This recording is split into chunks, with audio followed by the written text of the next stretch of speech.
Oi pessoal, sejam bem-vindos a mais esta videoaula. Continuando em eletromagnetismo, hoje vamos falar sobre campo magnético. Provavelmente você já prendeu um bilhete na porta da geladeira usando um pequeno ímã. A lista de aplicações tecnológicas do magnetismo é muito longa. Durante várias décadas, a indústria do entretenimento usou fitas magnéticas para gravar sons e imagens. Faixas magnéticas no verso dos cartões de crédito possibilitam que a nossa compra seja feita rapidamente em qualquer loja. Os alto-falantes dos aparelhos de rádio e televisão, dos computadores e dos telefones celulares também utilizam ímãs. Muitas campainhas de porta e trancas automáticas também trabalham com ímãs. A força magnética está presente em motores elétricos, em forno de micro-ondas, nas impressoras e nas unidades de disco usadas em computadores. Grandes eletroímãs são usados para apanhar cargas pesadas em ferros velhos, portos e aeroportos. Campos magnéticos intensos, gerados por ímãs supercondutores, são atualmente utilizados para encerrar plasmas em temperaturas da ordem de 10 a 8 graus Celsius, usados em pesquisa de fusão nuclear controlada. Um dos aspectos mais familiares do magnetismo é o associado ao ímã permanente, que atrai objetos de ferro não imantados e também atrai ou repele outro ímã. Contudo, a natureza fundamental do magnetismo é a interação produzida por cargas elétricas que se movem. Diferentemente da força elétrica, que atua sempre sobre uma carga, quer ela esteja em movimento, quer esteja em repouso, as forças magnéticas só atuam sobre cargas em movimento. Estudamos que a força elétrica surge em duas etapas. Uma carga produz um campo elétrico no espaço em sua vizinhança, e uma segunda carga reage a esse campo. As forças magnéticas também surgem em duas etapas. Em primeiro lugar, uma carga em movimento ou um conjunto de cargas em movimento, ou seja, uma corrente elétrica, ela produz um campo magnético. A seguir, uma segunda corrente ou carga em movimento reage a esse campo magnético e sofre a ação de uma força magnética. Vamos ver um pouco mais sobre magnetismo. Os fenômenos magnéticos foram observados pela primeira vez há pelo menos cerca de 2.500 anos, em fragmentos de minérios de ferro imantados nas proximidades da antiga cidade de Magnésia. Esses fragmentos hoje são conhecidos como ímã permanentes. Verificou-se que um ímã permanente exerce uma força sobre outro ímã ou sobre um pedaço de ferro não imantado. Deixando uma haste de ferro em contato com um ímã natural, ela se torna imantada. Quando essa haste imantada é suspensa por um fio preso em seu centro, ela tende a se alinhar com a direção norte-sul. A agulha de uma bússola comum nada mais é que um fragmento de ferro imantado. As interações de ímãs permanentes e de agulhas de bússolas eram explicadas com base em polos magnéticos. Quando um ímã permanente possui forma de barra, podendo girar livremente, uma de suas extremidades aponta para o norte. Essa extremidade denomina-se polo norte e a outra extremidade é o polo sul. Vamos representar pela letra N o norte, pela letra S o sul. Os polos opostos se atraem e os polos iguais se repelem. Então, se nós tivermos aqui ímãs e colocarmos o norte de um em frente ao sul de outro, eles vão se atrair. Se colocarmos o norte em frente a um outro norte, eles vão se repelir. Igualmente, se forem dois suls, também vão se repelir. Embora a força entre dois polos magnéticos seja semelhante à força entre duas cargas elétricas, existe uma diferença importante. As cargas elétricas podem ser isoladas, enquanto os polos magnéticos não podem ser isolados, ou seja, os polos magnéticos estão sempre impares. Não importa quantas vezes um ímã permanente seja cortado, cada peça sempre terá um polo norte e um polo sul.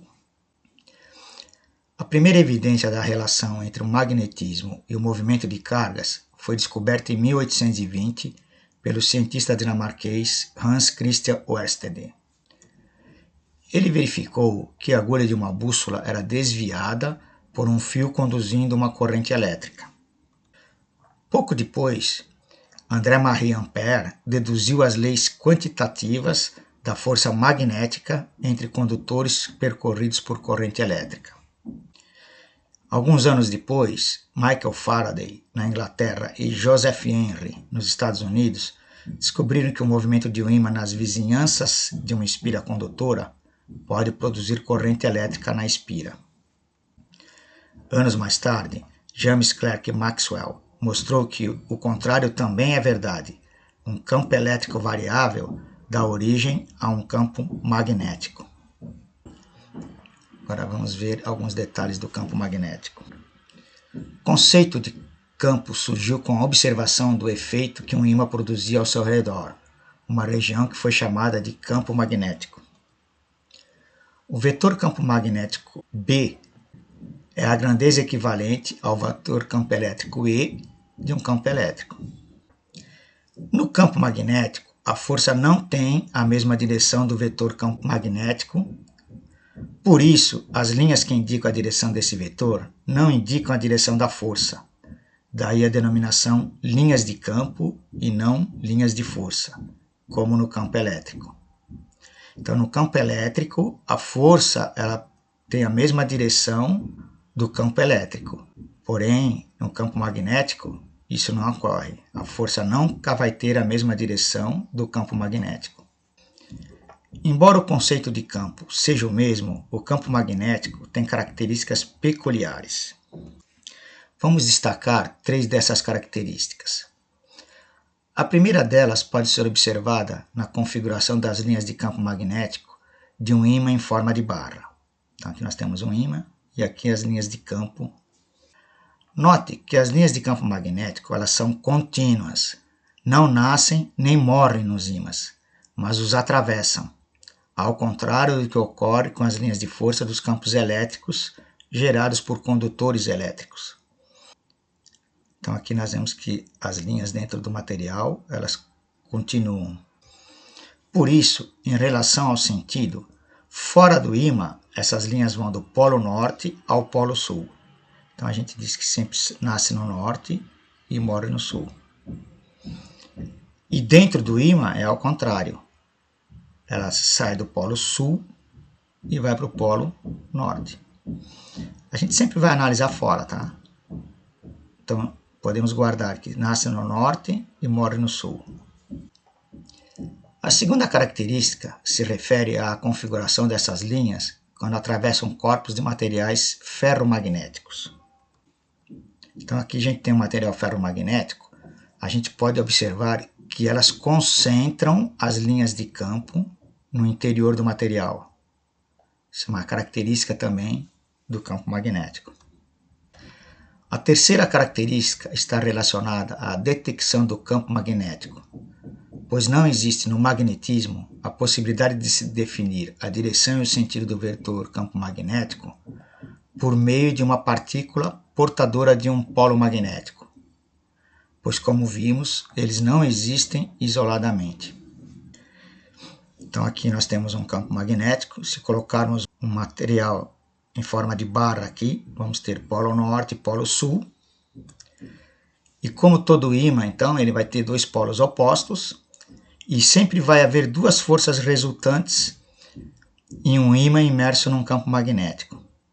No caso aqui, se o nosso campo é para a direita, a força vai empurrar no sentido de girar o ímã. Por essa razão, todo ímã nessas condições tende a girar em vez de deslocar-se como uma partícula carregada num campo elétrico, porque a força vai existir dos dois lados. Aqui vai ser uma para cá e outra para cá, e ele vai ficar alinhado com as linhas do campo. Podemos descrever as interações magnéticas como uma carga móvel ou corrente elétrica cria um campo em suas vizinhanças. O campo magnético exerce uma força sobre qualquer outra corrente ou carga que se mova no interior deste campo. A existência de um campo magnético em algum ponto do espaço pode ser determinada medindo a força magnética exercida sobre uma partícula de prova adequada colocada naquele ponto. A unidade de campo magnético é o Tesla, abreviado pela letra T maiúscula, em homenagem a Nikola Tesla. Então nós temos que um Tesla é a mesma coisa que Newton dividido por Coulomb vezes metro por segundo. Então aqui é a unidade de força, unidade de carga e unidade de velocidade. Nós temos também que Coulomb por segundo é ampere. Então corrente também, né?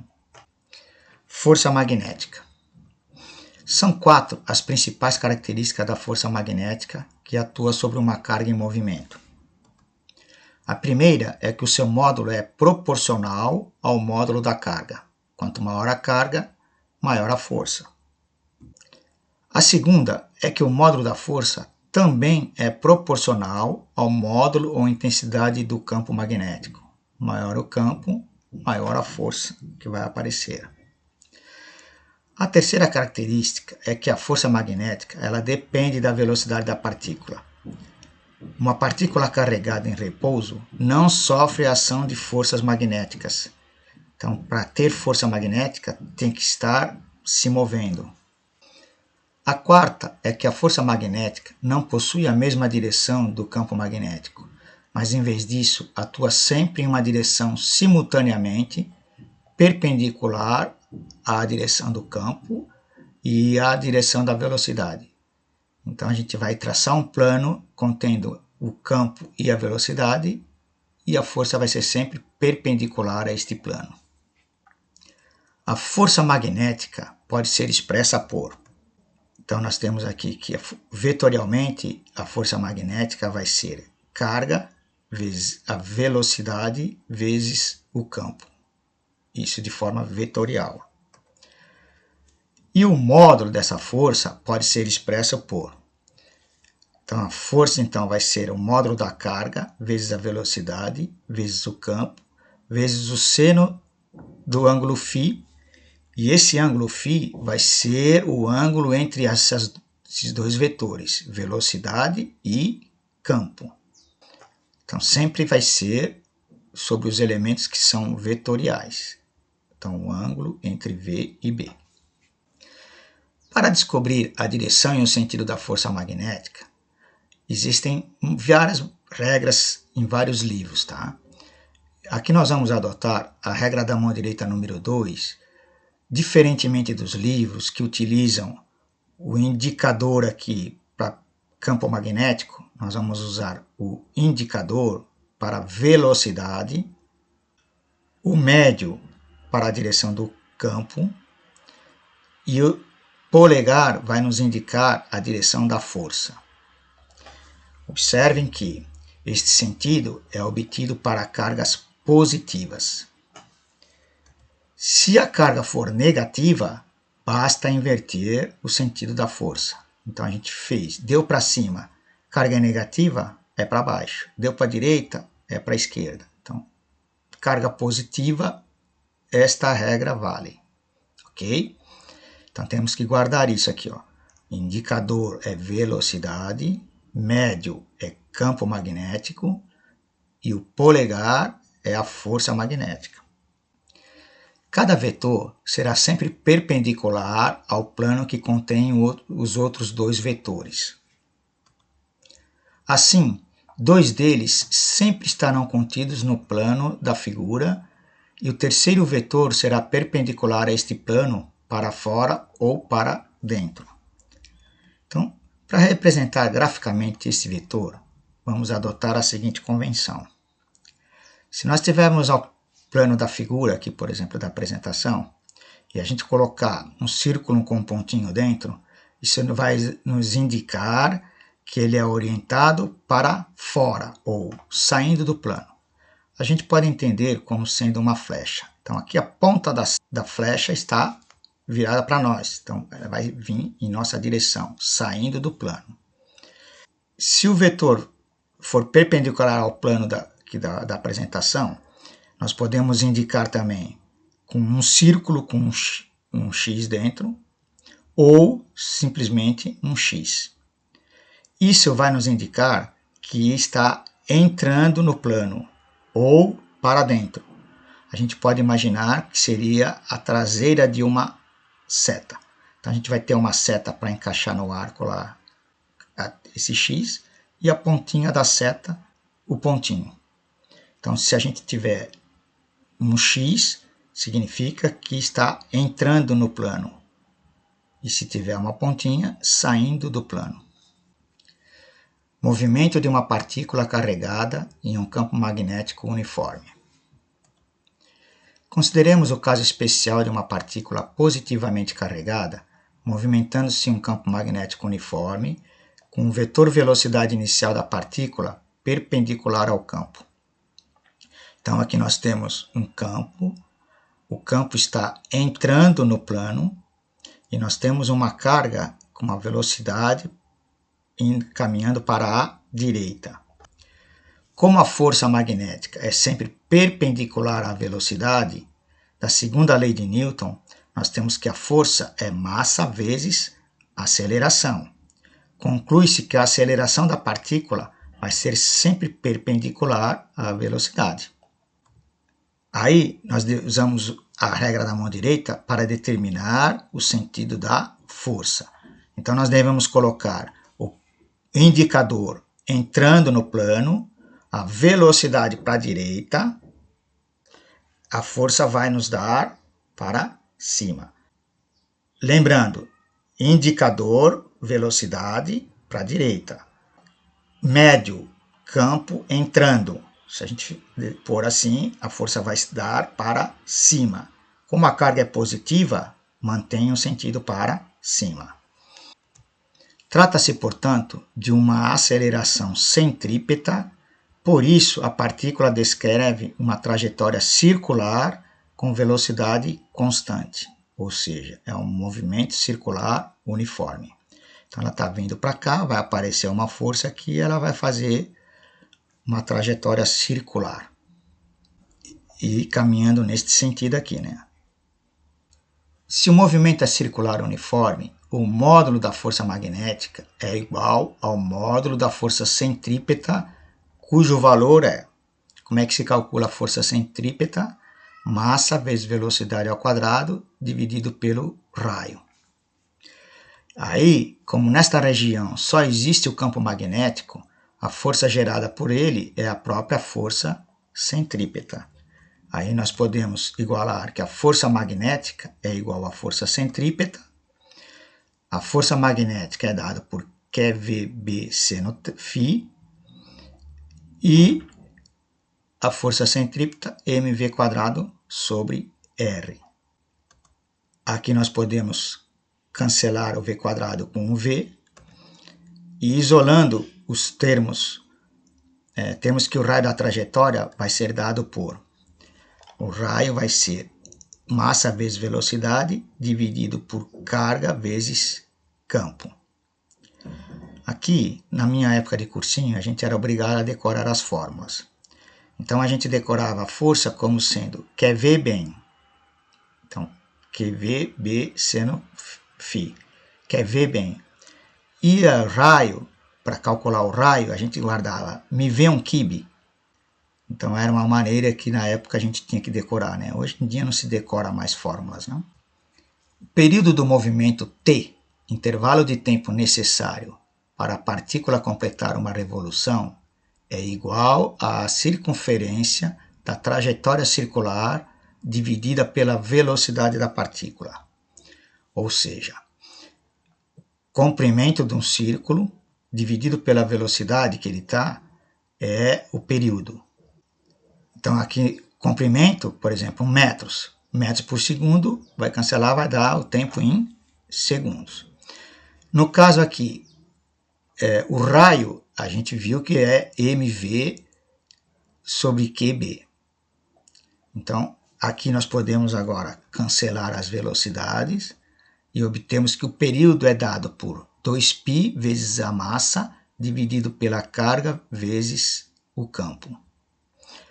Lembrando que a frequência de rotação desse movimento é o inverso do período, nós podemos escrever também que é v sobre 2πr, ou, invertendo a outra fórmula aqui, carga vezes campo dividido por 2π vezes a massa.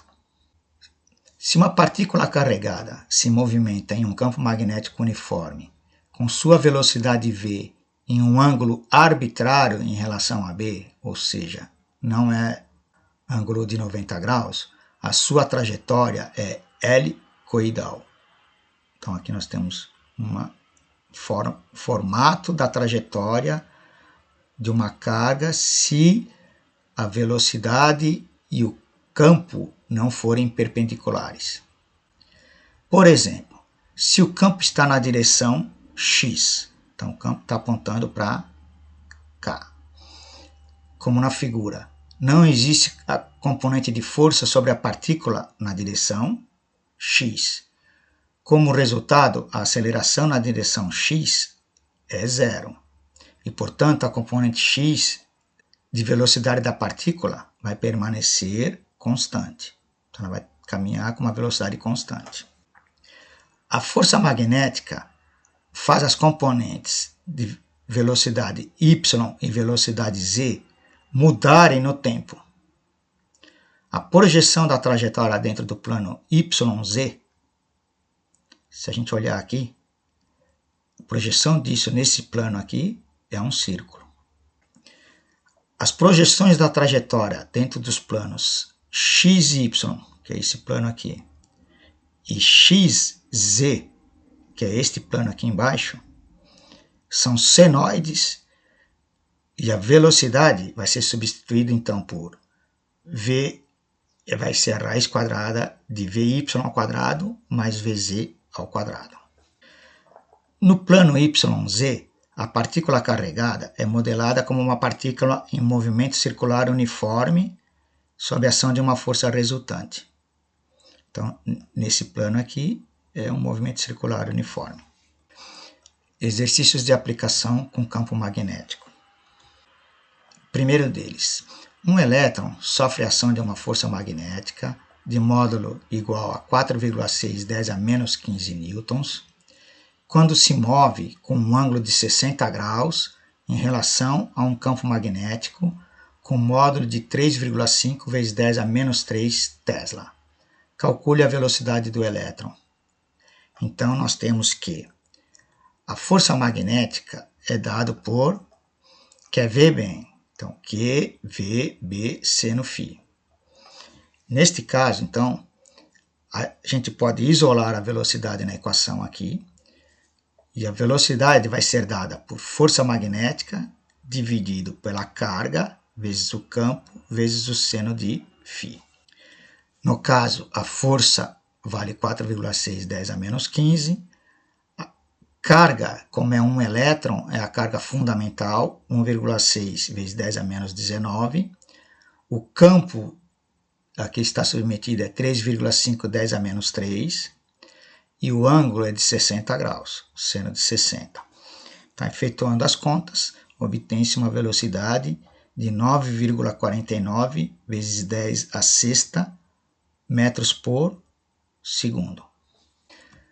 Segundo exemplo, um próton que se move a 4 vezes 10 a sexta metros por segundo em um campo magnético de módulo 1,7 Tesla experimenta uma força magnética de módulo 8,2 vezes 10 a menos 13 newtons. Qual é o ângulo entre a velocidade e o campo magnético desse próton? Então, a mesma coisa, nós temos que a força é QVB seno φ. Aí aqui agora nós queremos o seno φ. Isolamos ele na equação. Então, seno φ vai ser força magnética dividido por QVB. Aí a força magnética de 8,210 a menos 13. Carga fundamental 1,6 vezes 10 a menos 19. Aí nós temos que a velocidade é 4 vezes 10 a sexta e o campo 1,7. Efetuando as contas, nós temos que o seno φ vale 0,75. Ou seja, o φ é o arco seno de 0,75. E neste caso dá um ângulo de 48,6 graus. Terceiro exemplo. Suponhamos que um próton movimenta-se perpendicular a um campo magnético uniforme com velocidade de 1 vezes 10 a sétima metros por segundo e experimenta uma aceleração de 2 vezes 10 a 13 metros por segundo ao quadrado no sentido positivo de x, quando sua velocidade está no sentido positivo do eixo z. Determine o módulo, a direção e o sentido do campo, dados que a massa do próton vale 1,67 10 a menos 27 kg. Então nós temos aqui, a carga está na direção do eixo z, positivo, então apontando para cá. Aí a força magnética, próton é carga positiva, a força magnética foi dada que é em direção ao eixo x, positivo. Como a aceleração é no sentido positivo de x, nós podemos dizer também que a força é no mesmo sentido positivo de x. A força e a aceleração têm o mesmo sentido. E agora, utilizando a regra da mão direita, nós podemos achar o sentido do campo. Como é que nós temos que aplicar aqui, então? Indicador na direção da velocidade.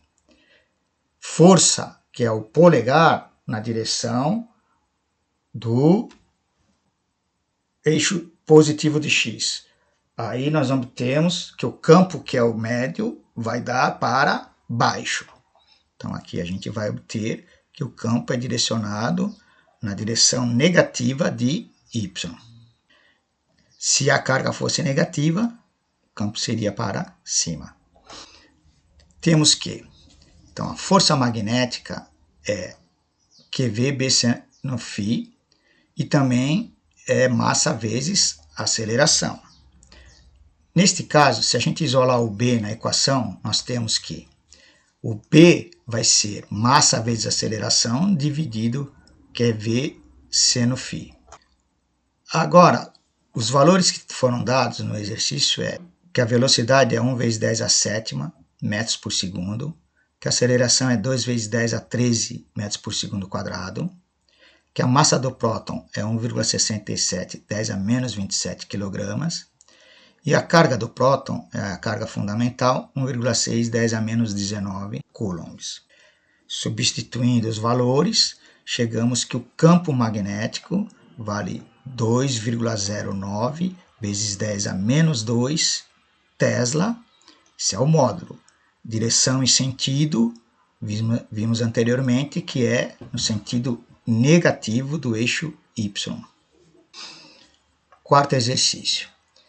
Em uma experiência com raios cósmicos, um feixe vertical de partículas com carga de módulo 3e e massa 12 vezes maior que a massa do próton penetra em um campo magnético horizontal uniforme de 0,25 Tesla e está encurvado em um semicírculo com diâmetro igual a 95 centímetros, como indica esta figura. Então, o E aqui é a carga fundamental, tá? Carga do elétron. Calcule a velocidade das partículas e o sinal de sua carga. Então, dados que a massa do próton é 1,67 10 a menos 27 kg e o que o E é a carga fundamental de 1,6 vezes 10 a menos 19 coulomb. Então, aqui vem vindo um feixe vertical de carga, ele entra no campo, aí ele sofre uma curvatura com um diâmetro de 95 centímetros e sai aqui depois do campo novamente. Muito bem. Nós temos que, se o movimento é circular uniforme, o raio é μv1 kb. Neste caso aqui, isolamos o v na equação, nós vamos ter que a velocidade vai ser o raio vezes o módulo da carga vezes b dividido por m. E os valores foram dados que o campo varia 0,25 Tesla, o diâmetro era 95 centímetros, ou seja, o raio era 47,5, 10 a menos 2 metros. A massa do próton e a carga fundamental também foram dadas. Aí foi dado que a massa desse elemento que está sendo irradiado é 12 vezes a massa do próton. E com o módulo da carga é 3 vezes a carga fundamental. Então, neste caso, substituindo, nós temos que a carga é 3 vezes a carga fundamental e a massa é 12 vezes a massa do próton. Aí, neste caso, substituindo os valores, então, nós vamos ter aqui um valor de 2,84, 10 a sexta, ou seja, a velocidade é 2,84, 10 a sexta metros por segundo. O que é importante lembrar sempre? O nosso raio tem que estar em metros. Para descobrirmos o sinal da carga, nós devemos utilizar a regra da mão direita número 2. A velocidade é apontada para baixo, ela vem descendo aqui, que é o dedo indicador. Então, velocidade para baixo. O campo magnético é o médio, então saindo para cá. E a força dada pela mão direita vai dar para a esquerda, certo? Ó, vai dar para a esquerda. Só que a carga se movimenta para a direita, certo? Se a carga está se movimentando para a direita, significa que a carga é negativa, ou seja, a força é contrária ao dado pela regra da mão direita, certo? Pela regra da mão direita seria para a esquerda, mas se ela se movimenta para a direita, como está indicado agora, a carga é negativa. Muito bem. Encerramos então a nossa videoaula de hoje, onde damos início à parte de magnetismo. Espero vê-los numa próxima. Até mais.